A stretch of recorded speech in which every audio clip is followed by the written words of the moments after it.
Good afternoon, and welcome to this edition of the CASA live streaming event series on the impact of the pandemic on mental health. My name is Lossie McDonald, and I am your host for this session and for the series. This is brought to you by CASA Child, Adolescent, and Family Mental Health. CASA is a nonprofit organization providing assessments and treatment for children and families in Alberta for more than 30 years. This live stream is about sharing CASA resources to get you reliable, accurate information during this time of uncertainty, and for nearly all of us here on this planet, a time of anxiety and stress. We feel it's more important than ever to talk openly about what our experiences are and to share our resources. This live stream is also a continuum of our public forum discussions with the Dr. Roger Bland Lecture Series, a monthly event running for 2 years now. Our goal is to inspire dialogue, hope, and wisdom, and reduce the stigma faced by people with mental health issues. We want to thank our partners in our series, the University of Alberta, the Edmonton Public School Board, and the Alberta Alliance on Mental Illness and Mental Health. And our topic today is inspiration in a time of stress and uncertainty. As always in our discussion, we'd like you to join us with your questions, your comments, to be part of the discussion. You can do that through the live streaming function in the chat function on your screen. Just click on the chat bubble icon in the upper right-hand corner. It'll open a new window, and in the bottom right-hand corner of your screen, you'll see a join the chat option. You can join in as a guest, and you're in. And if you prefer, you can also text us, and the text number is 780-709-6776. So this pandemic has triggered anxiety and fear on a global scale, and for very good reason. People are dying. Our healthcare systems are being pushed to their limits. Most people are losing their jobs, and it's estimated that perhaps up to 60% of small businesses will close, many of them permanently. We're also isolated physically in a time when we really need that support and that closeness with others. And most of this, and which is frustrating for most people and causing a lot of the issues, is that this is out of our control. But there is one thing that we can control, and that is our perception, how we decide that we're going to view what's happening to us and how we can turn its head into opportunity. We have a variety of perspectives on this topic today with some very special guests. Chris Pullen is Vice President and General Manager of PCL Industrial Management, a division of the Edmonton-based PCL company, Construction. He's here to talk about how companies and people are pitching in. Nick Lees, columnist for the Edmonton Journal, has gone from a very busy life of events and travel to self-isolation at home alone. Ella Leclerc is a grade 12 student whose plans have been turned completely upside down. And Nadine Samisia is executive director of the CASA Foundation, who's working at home with a house full of family. So thank you for joining us, and we're going to get back to you, each of you, a little bit later. But first, our main guest today, Dr. TJ Jablonski. He's an award-winning family physician based out of Calgary. He's also the medical director of the Jablonski Health and Skipping Stone Foundation, with a special interest in sexual health, gender-based medicine, and mental health. Dr. Jablonski is the recipient of the 2013 Award of Excellence from the College of Family Physicians of Canada and the University of Calgary 2015 Outstanding Family Physician of the Year. He's a TED Talk speaker, a trainer, medical educator, and media spokesperson.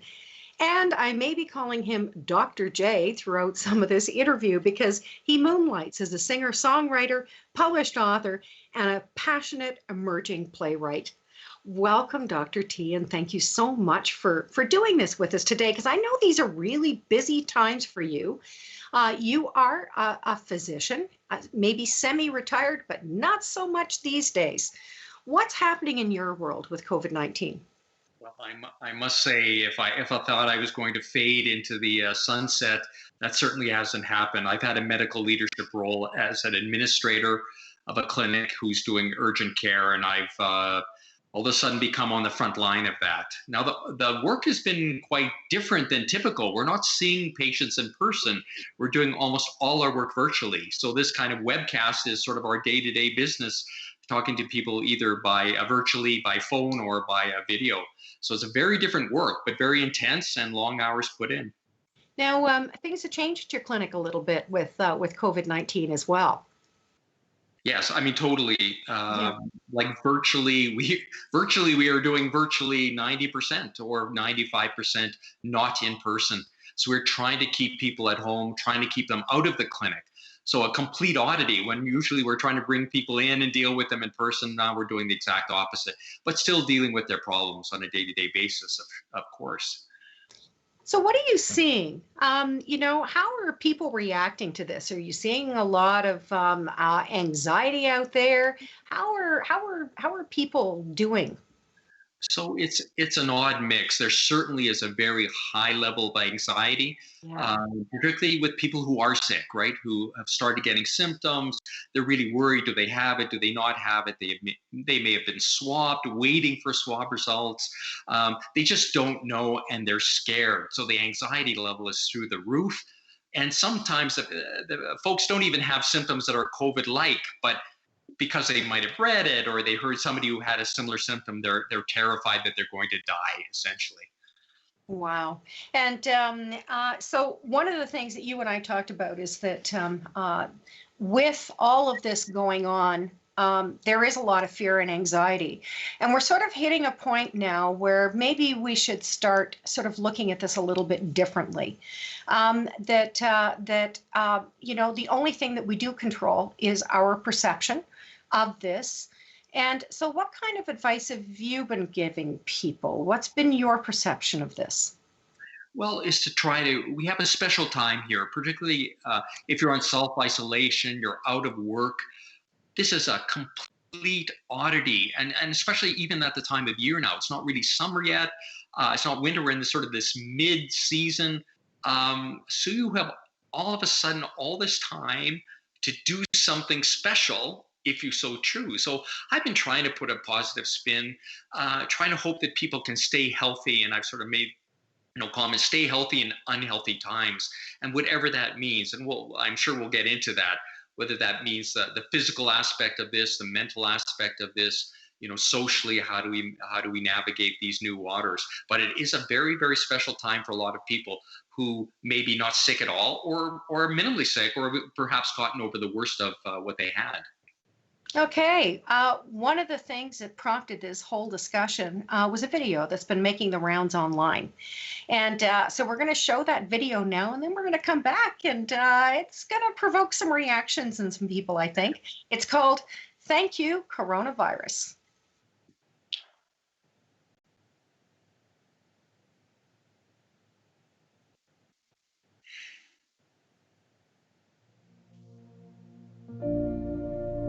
Thank you for shaking us and showing us we are dependent on something much bigger than we think.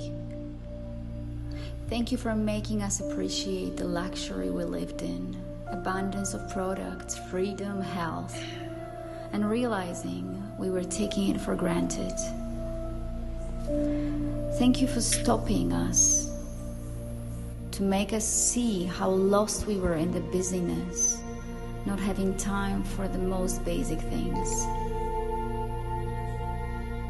Thank you for allowing us to put aside all our problems we thought were so important and showing us what is actually important.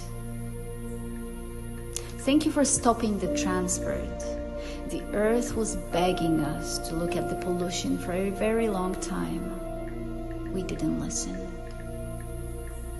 Thank you for all the fear. It has been a global disease for years, but not many of us wanted to face it. And now we have to face it and learn how to embrace it with love and with the support of our community. Thank you for this reevaluation of our lives. Thank you as we finally understand what it means that we are all connected.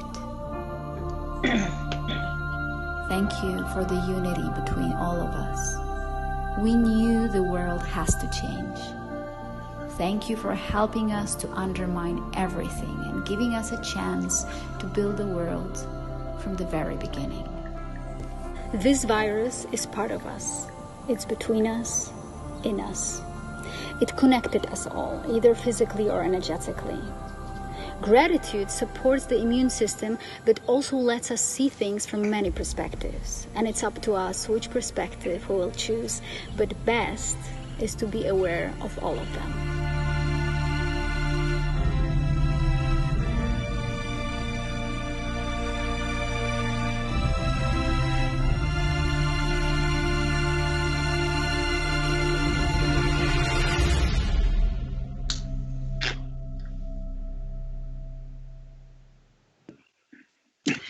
Boy, Ted, I love the message behind that video because the world is changing and it really is a time almost for rebirth, a time for opportunity and a time for a different way of looking at our mental health.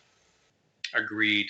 So it's sort of that connecting to myself as an individual and then connecting to everyone else.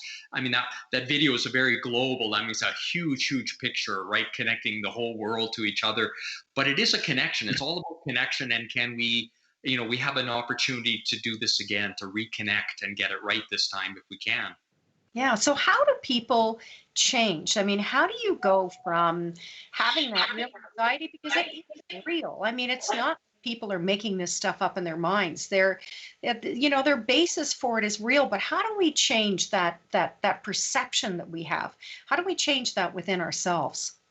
Yeah, I mean, it's not easy. And I'm going to say my first rule probably with this COVID-19 is just be very careful with media and not going down that media black hole, right? I mean, you can get yes with watching statistics and going on websites and spending your entire day, wasting your entire day going over and over stuff, which really drags you down, is very, very negative. So I think we have to really, really be careful. I mean, we have to keep up to date. We have to know what's happening in the world, in our country, in our province, in Calgary and Edmonton, surrounding areas, but not become obsessed with it. And that becomes our whole purpose for living.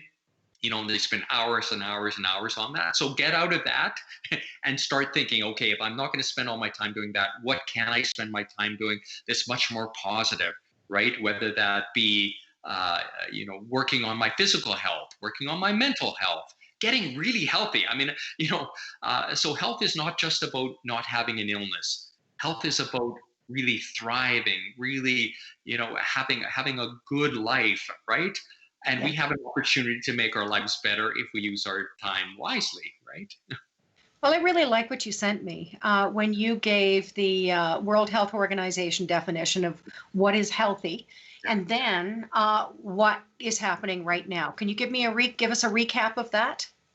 Okay, so it's not like if I don't have an illness, it doesn't mean I'm healthy. It just means I don't have an illness. So health is much bigger than that. It's when I'm physically well, I'm mentally well, I'm spiritually well, I'm socially integrated.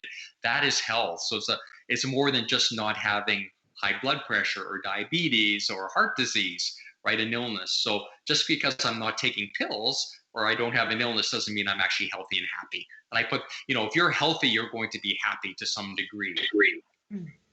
Let's look at some of the top points that you've made in terms of how to get healthier or how to get healthy in this difficult time. So would you like me to read out the point to you and then you can elaborate?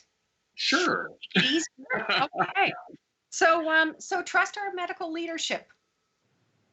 Yeah, and this I would say that to our medical people, but also to the general public.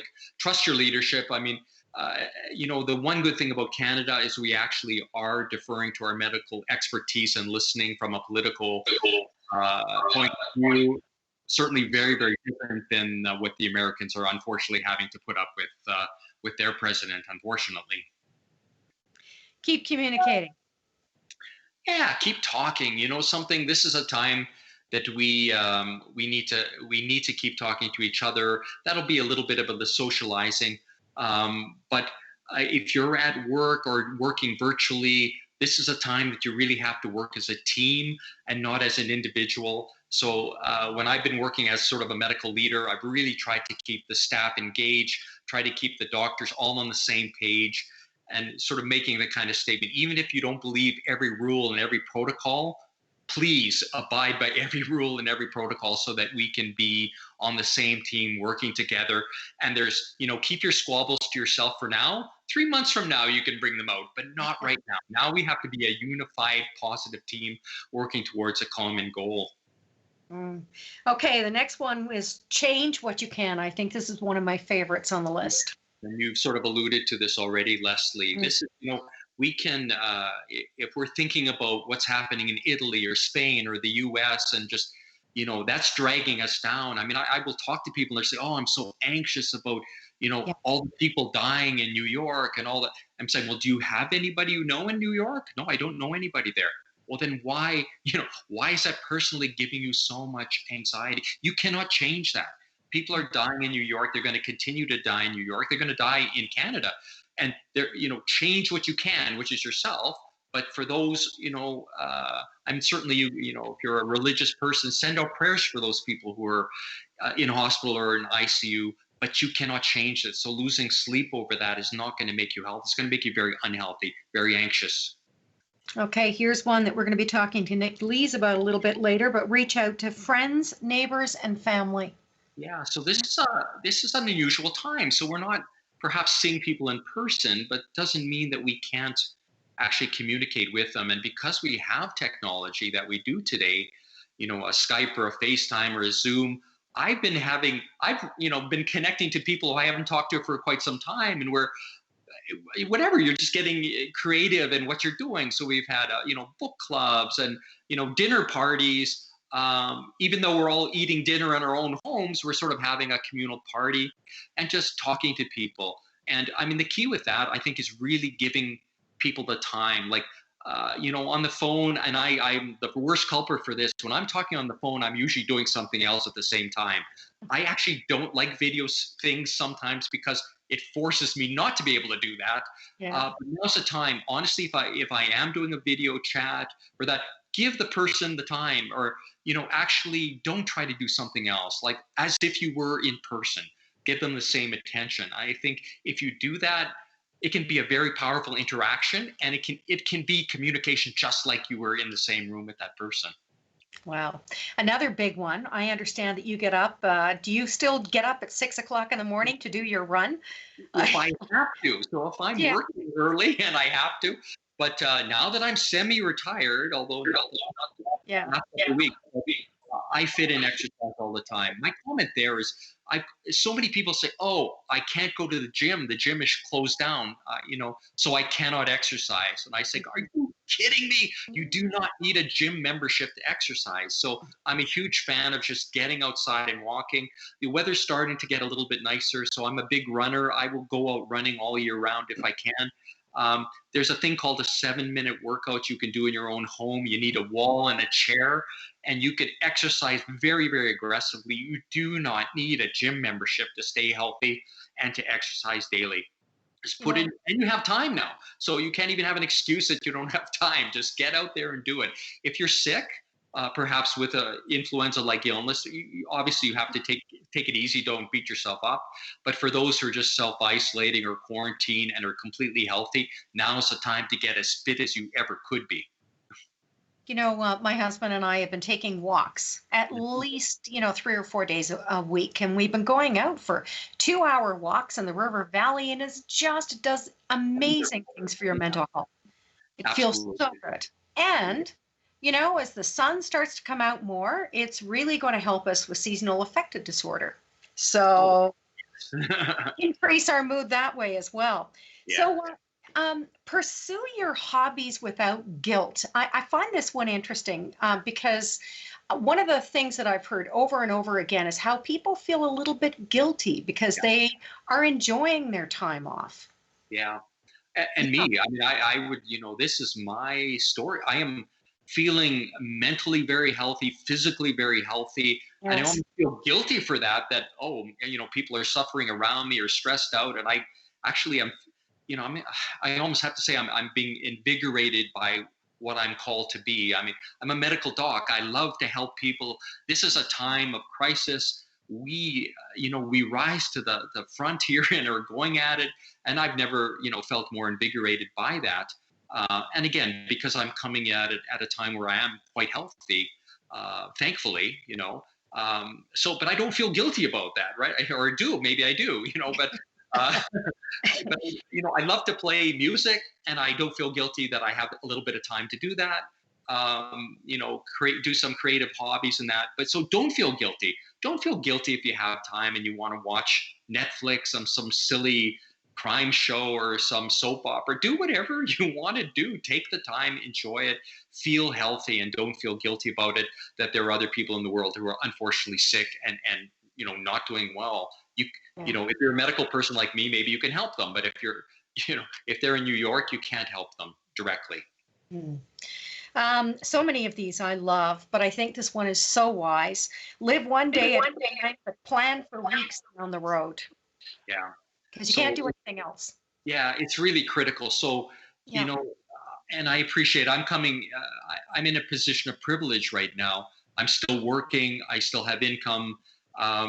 Things are pretty good. I do appreciate people, who've lost their jobs, who be getting back to work for the next few months. This is a really, really rough time.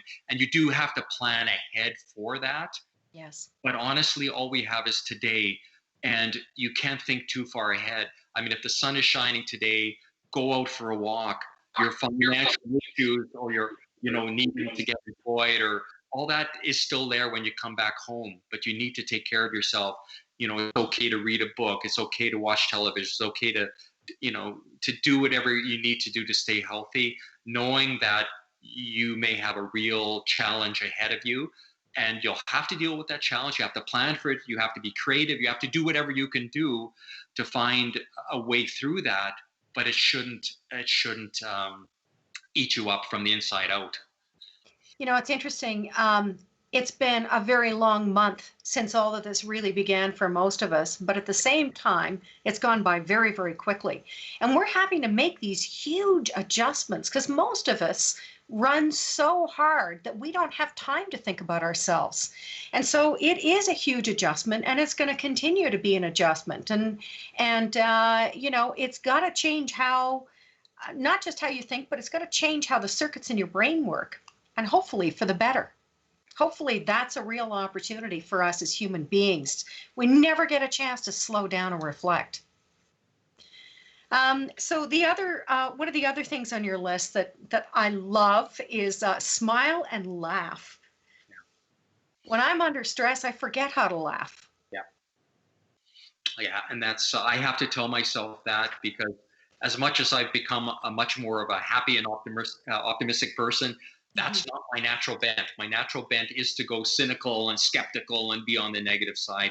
So sometimes I have to force myself to, something lighten up. Today's a good day, and for me personally, you're doing what you love to do, and life is good, and so just smile and laugh. And to be honest, it's infectious. And sometimes coming into when people, in the clinics right now, it's very full on. We're working very hard, and the staff, everyone's running around. The docs are getting stressed out, and it just, guys, it's okay. We got this. We're one step ahead, and we're helping people. Don't forget that, and just lighten up. Tell a joke or whatever it takes, and people get it. And it's really important that we do that if we can. And also to love one another and the gratitude. And I think really for the rest of us, it's the gratitude that we feel towards those people who are working incredibly hard. I mean, there's that segment of the population that's not sitting back and doing hobbies and finding a different way of life. They're putting their lives on the line for us. There are soldiers in this war, and that love and gratitude is just so incredibly important. And whatever we can do to help to be a part of that. Yeah. So speaking of that, one of the lots and lots of stories of how people are pitching in, not just the people on the front lines. We have stories of people who are out shoveling people's sidewalks or delivering food to seniors, those kinds of things. Big companies like PCL are also stepping up to the plate. We're going to introduce now Chris Pullen. He is a Red Seal certified journeyman electrician who's worked his way up over the course of his career as a leader in industrial construction, and he's now Vice President and General Manager of PCL Industrial Management. Thank you so much for joining us, Chris. Really appreciate that you're here. I first heard about what PCL was doing when I heard the Premier last week thanking PCL for donating masks to healthcare workers, and it has just escalated from there. Tell us what PCL is doing.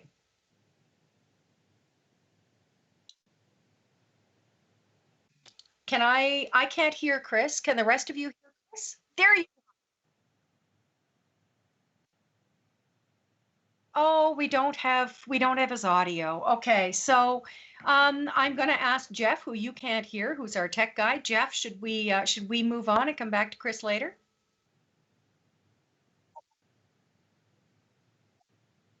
Okay, that's what we're going to do. Okay, so we're going to move on now because one of the things that's really important, Ted, and we alluded to this earlier, is social health. So there's the physical health, the mental health, and the social health. Why is that important? Because we are social beings, and being social beings, particularly if we're very extroverted.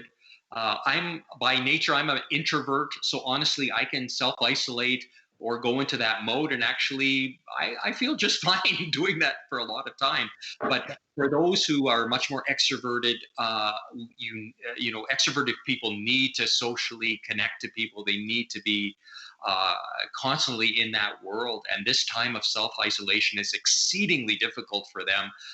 Real challenge. So I mean, we all are social, we all have to connect, but for the extroverts even more so. So this is a huge challenge for them.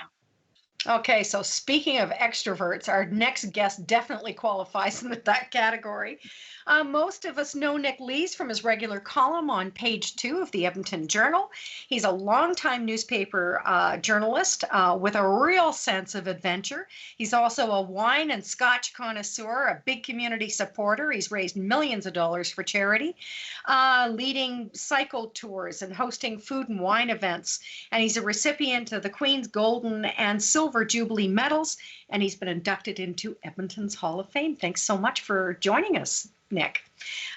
So, you and I, we've gone from having events almost every night, and you are like a globe trotter. You're constantly traveling, doing different things, to pretty much being home on your own. How's it going? I'm really, really enjoying it. I quit writing for the Journal or in the office 7 years ago. So I've been writing at home, and there was always a little bit of, I got to get this done. But now everybody's in the same position, and I'm totally relaxed. I have no trouble talking to people and getting stories. And the rest of the time, I've actually started to read a few books, which I've never, given myself the luxury of doing. So also, because of the things I've done, I ran 55 marathons, usually with a bunch of guys or friends. I'd say half of them were women, but cycle. Nadine's there with you today. We've cycled a lot. So there's always 40 or 50 people cycling with us. I know all these people. And I climbed with a guy, Hector McKenzie, who lives in the Yukon. He and I chat. We climbed Canada's highest mountain together, canoed out to the Arctic. We are in touch all the time. Another guy who cycles with us. I ran marathons with Dr. Peter Lake is in Duncan, BC. You hear from all these people, and they all want to be talking. And what are you doing? And so it's great. I'm really enjoying and being relaxed. I do go for a walk pretty regularly. I used to go to the gym when there was one open, about 3 times a week, cycle, lift a few weights, And the big reward was sitting in the steam room and just sweating and thinking about the world. It was great. I miss all that, but I push myself out the door every other day, and I really enjoy walking. Your body's moving, and you told me, yes, just before the show, that I was going to plan on walking up Mount Kilimanjaro for my 80th birthday, and you said you'd be happy to join me, Leslie, didn't you? So there's all these things to look forward to and talk about. So I experiment a little bit with cooking while I'm here. So life is going on. I'm looking forward to things. I'm making plans all the time, what I'm going to do, where I'm going to travel to in the fall. I hope it's all settled down by then and we can get out and do things, see friends, visit, catch up with lots of people. And in the meantime, I wrote about the wine column for about a decade. I've got a cellar full of really good wine, and I don't mind opening a bottle just to pass the time of an evening, you know? So Nadine and I might be over. you come over, you come over anytime. I didn't say anytime. that publicly. So, you know, the other thing that's interesting is you and I are both writers, and we both have books going on here, but we've both been so busy that we haven't had time to really sort of sit down, organize, and actually write the darn things. But this has been a real time for self-reflection for you as well. Yeah. Do you know who's really given me a kick up the pants and told me to get after it? Yeah. Is John Stanton, the president of the Running Room, is a really good friend. And he said to me, when you've got that time, why don't you sit? He's got more than 100 running stores across Canada, a dozen, I think, in the US. He said, write your book, tell all these stories and put lots of running in it, and I'll carry your book across Canada. So this is a great incentive to me to try and be a little insightful. And did I tell you that story? I was born in Glasgow, a village on the Clyde side, and my grandmother always used to laugh.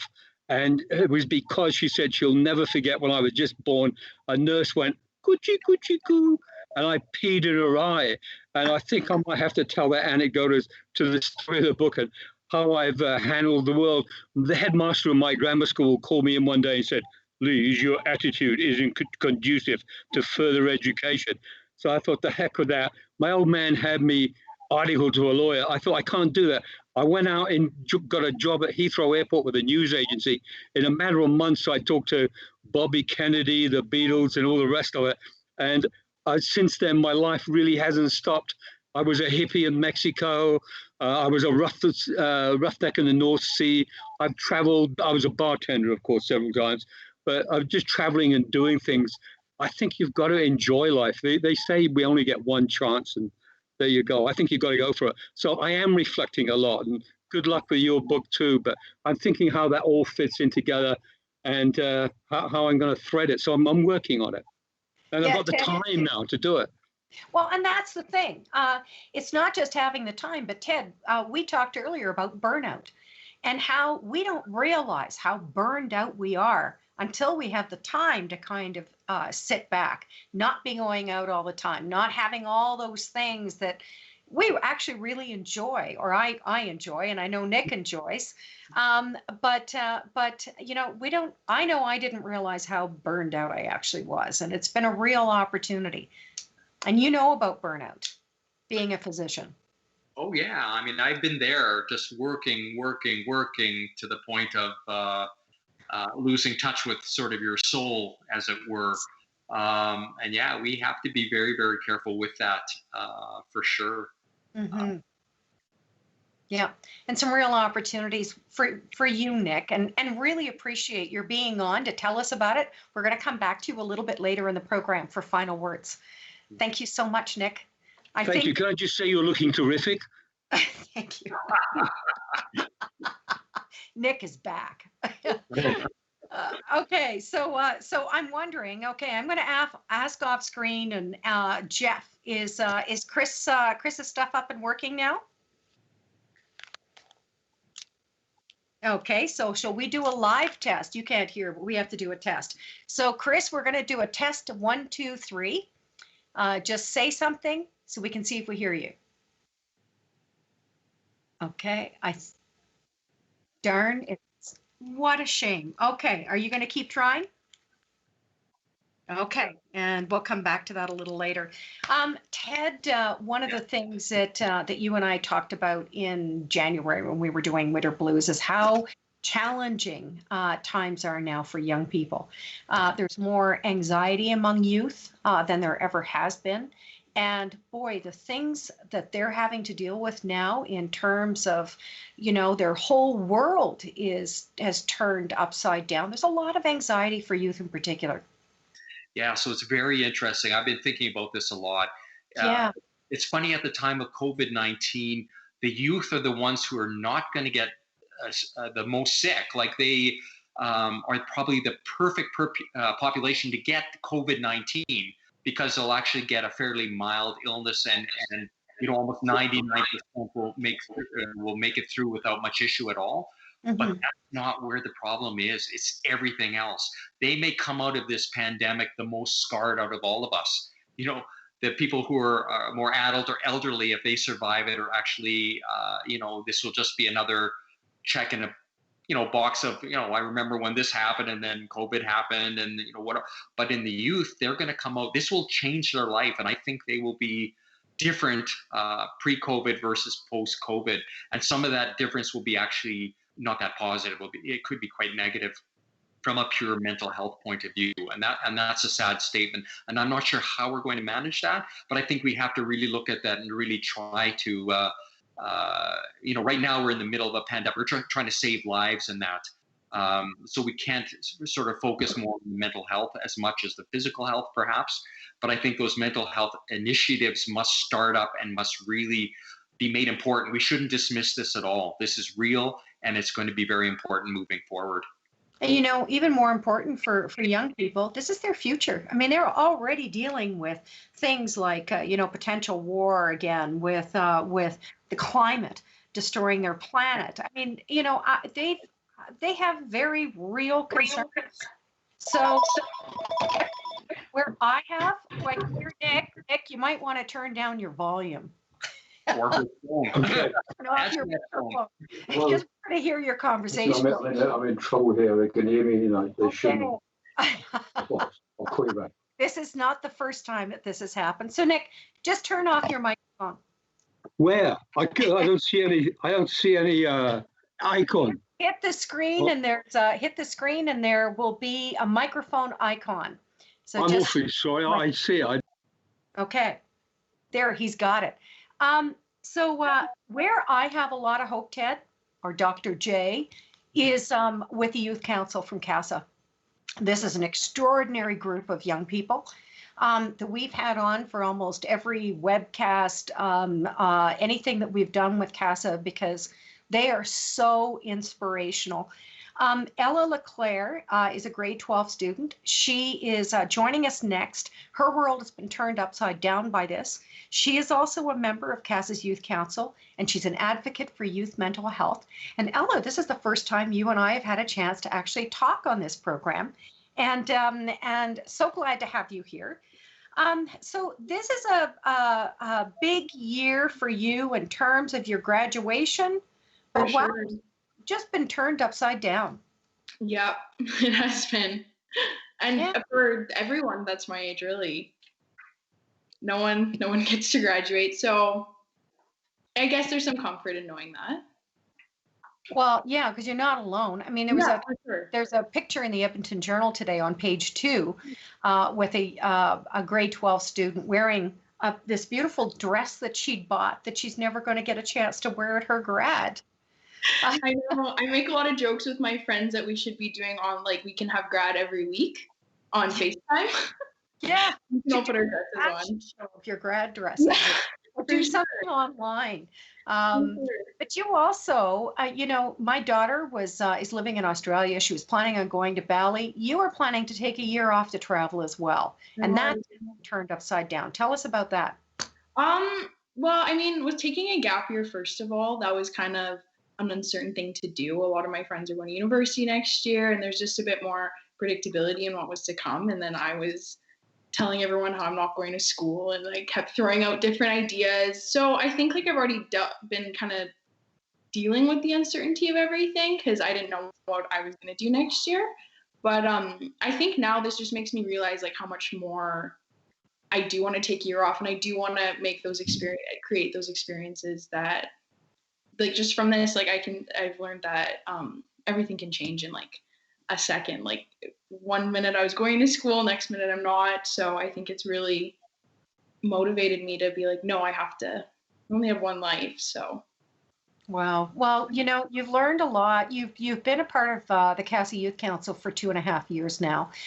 Give us an idea of why you joined the council in the first place. Well, actually, it was not a situation similar to this because none of us dealt with the pandemic, but it was I had a family situation going on, and a family member was really struggling with their own mental health. And I was just like, okay, this looks like a good time for some learning, for some, I don't know. I was looking for a place to do some positive work and create this community around me that I was able to go to and learn from and grow with.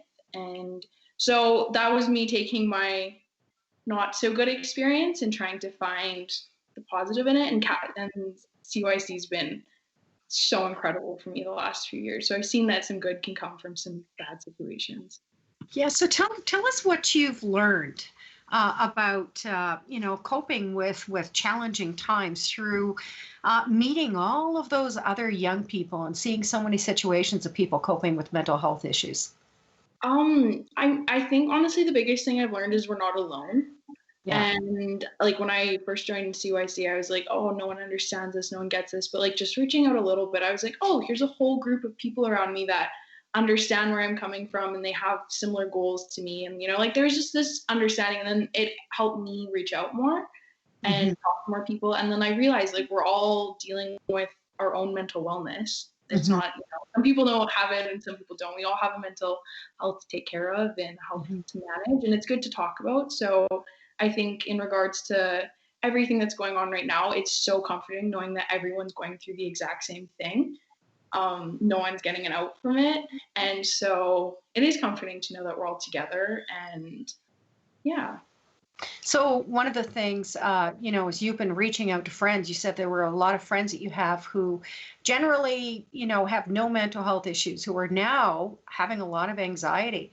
So what are you telling them? What advice have you got to give? I'm telling it's totally normal, and I understand exactly where they're coming from. And I'm really happy that they're able to reach out and talk about it, because everyone's feeling the same thing. I mean, we're all feeling bored at home. We're all feeling super sad about grad.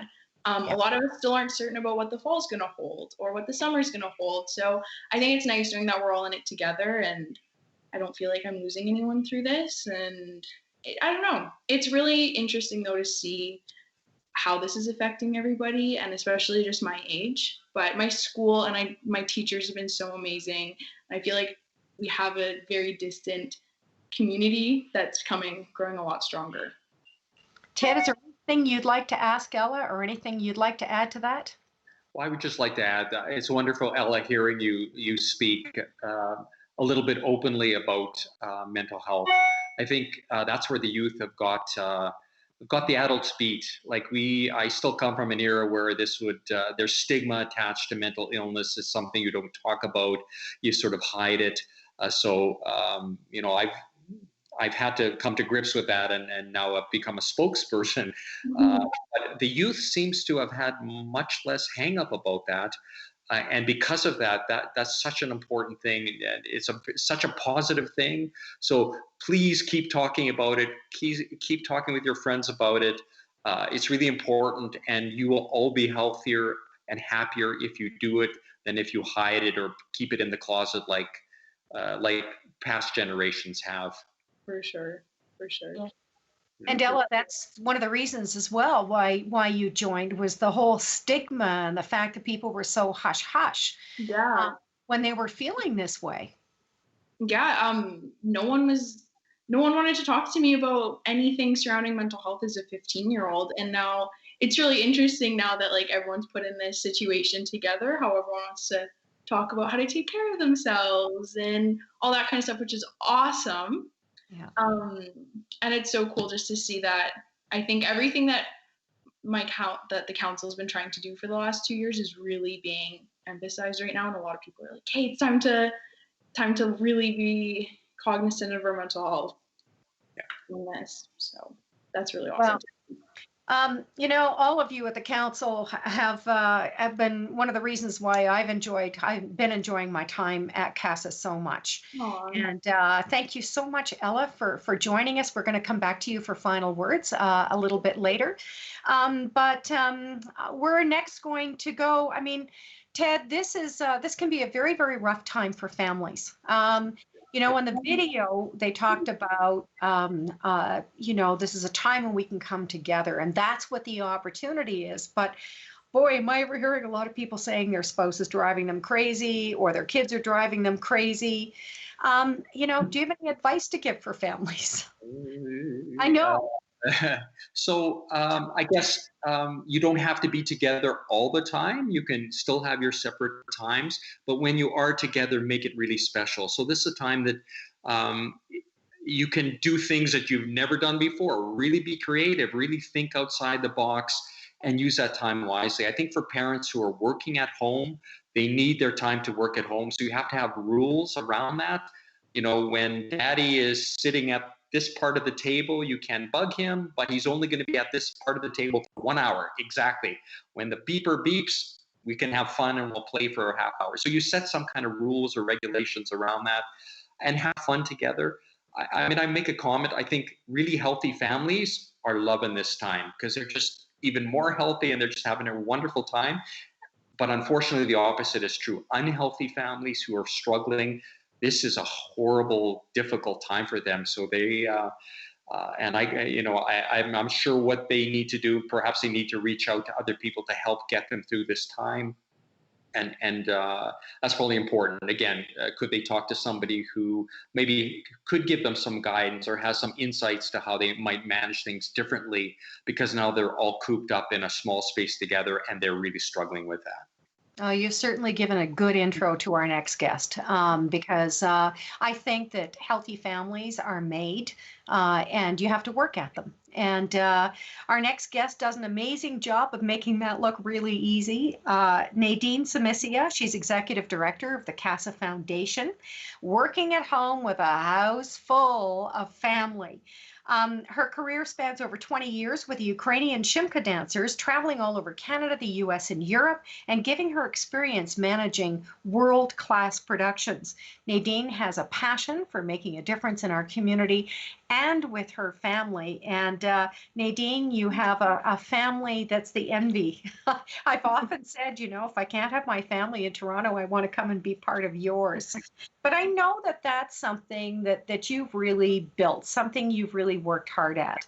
So give us an idea. Right now, you are working from home and your kids are all with you. Tell us about what that home situation looks like. That's right, Leslie. So I'm running the foundation from home. It's just the start of our event season right now. So as you can imagine, everything's been postponed or canceled. So I'm working remotely with my CASA Foundation team to cancel, postpone, and try to exist still. So it's been stressful.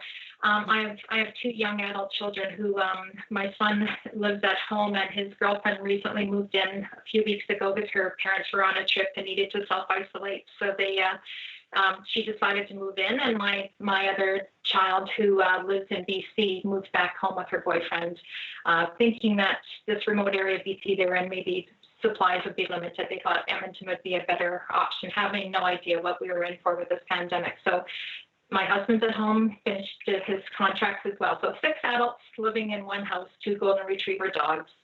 And we decided there had to be some rules put into place. There was obviously some of us still needed to work. We needed office space. We needed quiet time. We needed to set goals and priorities, cleaning schedule, cooking schedule. So we had a family meeting and we did all that. And, I think my kids thought I was crazy being so formal about it, but it's worked out really well. It's been a few weeks now, and we're running like a ship. We're doing some great fun things as well. It's almost like a cruise ship where we get together in the evenings and we talk about our days and we have dinner together and we plan some themed dinners and there's even some costumes involved. But it's been fun and, you know, like Ted said, finding the joy in this chaos and being grateful, very grateful for this time. I remember, you know, a couple of weeks ago, I asked you how things were, how you were doing. And you said, let me call you back on FaceTime. And she has her phone with her and she points it at the kitchen and everybody's dressed up in sombreros and ponchos and they've got their margarita drinks and they're cooking. So you have a whole cooking schedule. Everybody has to be responsible every night for a different meal. And you've got a board that's set up for all the things you want to do. That sounds fantastic.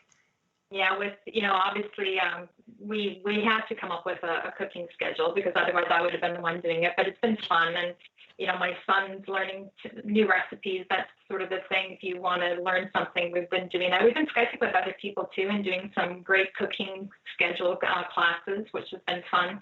And, you know, we have to, you know, there's only a couple TVs in the house. So, you know, what do we want to watch? What are some of our TV series? So the evenings are set on making sure that we're all happy with what the TV schedule is. And that's been working out really well. We've been playing games, lots of games, and that's been really wonderful. We're lucky we're on an acreage, so we've got 20 acres of space. We can, you know, there's been a lot of snow, so we've been doing lots of cross-country skiing outside with the dogs. And, you know, the fire pit set up, it's been wonderful that way. So we can't complain about being cooped up here at all.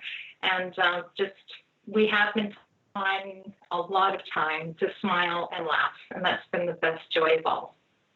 You know, Ted, what this reminds me of is one of the reasons why we've survived so long as a species is because we're adaptable.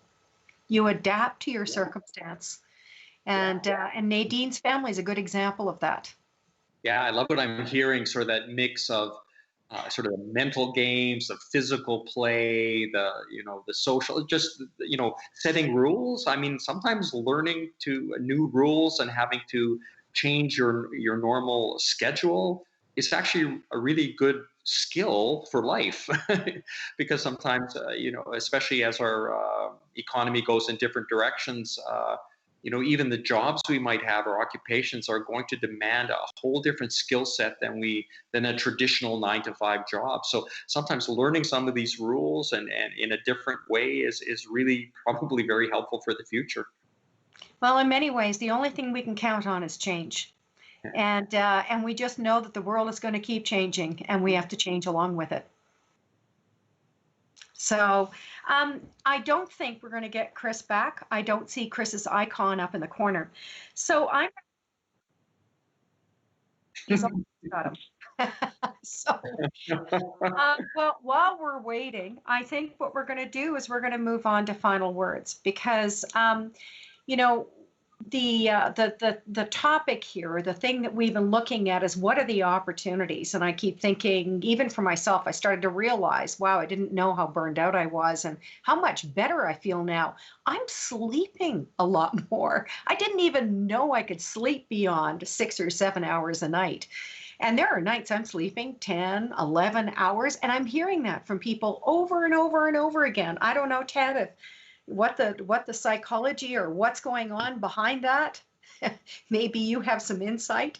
Well, the insight is, I mean, sometimes we are living in a world of anxiety and stress, and that adrenaline system is kicked up a lot more than we would think. And people say, oh, you know, I feel pretty calm, I'm not stressed, but yet that adrenaline's in, and that does mess with our sleep cycle, ability to fall asleep, stay asleep when we wake up. So you take that away and all of a sudden you sleep more restfully, you sleep in later, feel more refreshed. And you don't know what you don't know until you don't have it. So it's amazing how that, and I've heard that story over and over again, how people, I have time to sleep now and my sleep is dramatically better and I feel so much better about it. Go figure. Okay, Nick, what are the parting words of wisdom that you would like to give our audience before we leave? Oh, Nick. Microphone. Muted. But you heard. Can you talk now? Uh-oh. No, we can't hear you. So I don't think your microphone's on. I could sign for him, but I'm not very good at it. Oh, I hear something. No, yes, no. You know, technology, we're live with this. And technology is so fascinating. There was once when I was doing an interview with a group, and all of a sudden my laptop decided that it was not going to work anymore, and it just shut itself down. Yeah. So, Nick, are you still trying to find the microphone? We'll go to Ella. Ella, do you have final words that you'd like to impart?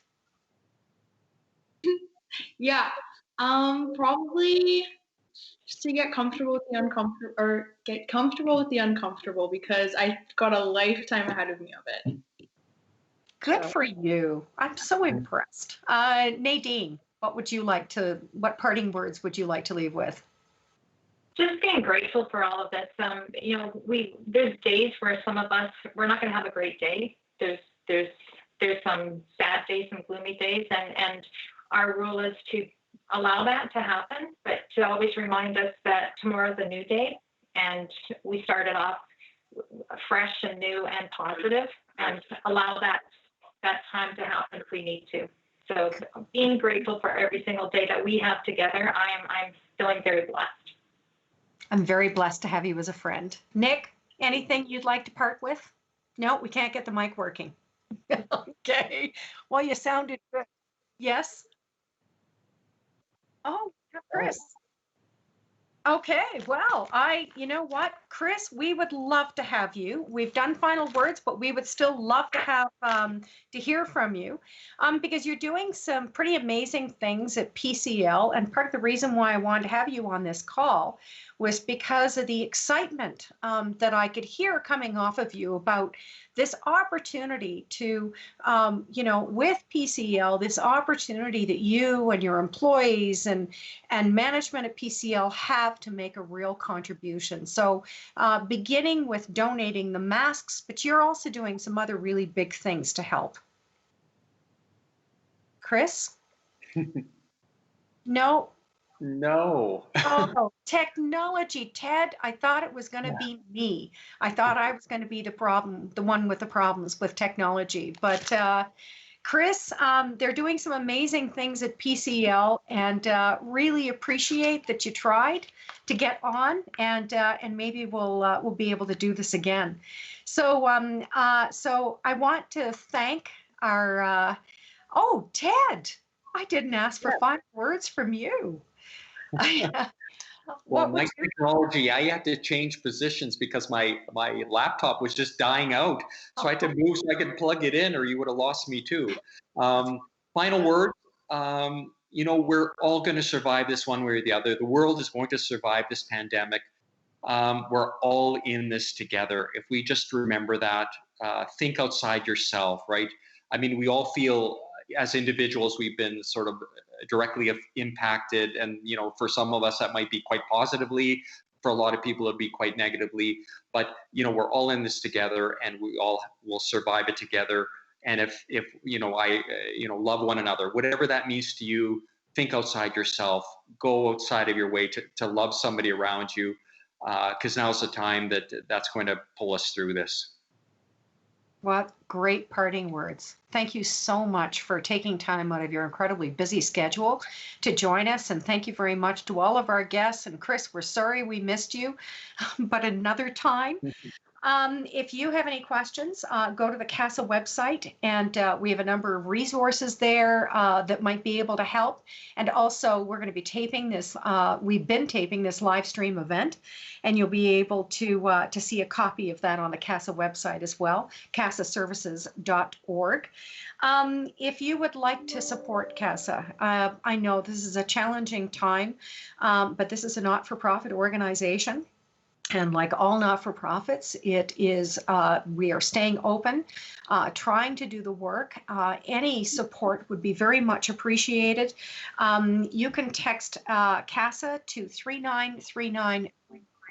and we'll get back to you with more information about how you can do that. So now, just on time, we're going to stay tuned at 3:30 for the daily coronavirus update with Dr. Dina Hinshaw, Alberta's Chief Medical Officer of Health. That's on alberta.ca. And on behalf of CASA, Child, Adolescent, and Family Mental Health, thank you so much for joining us, and take care of yourself. Lots of love.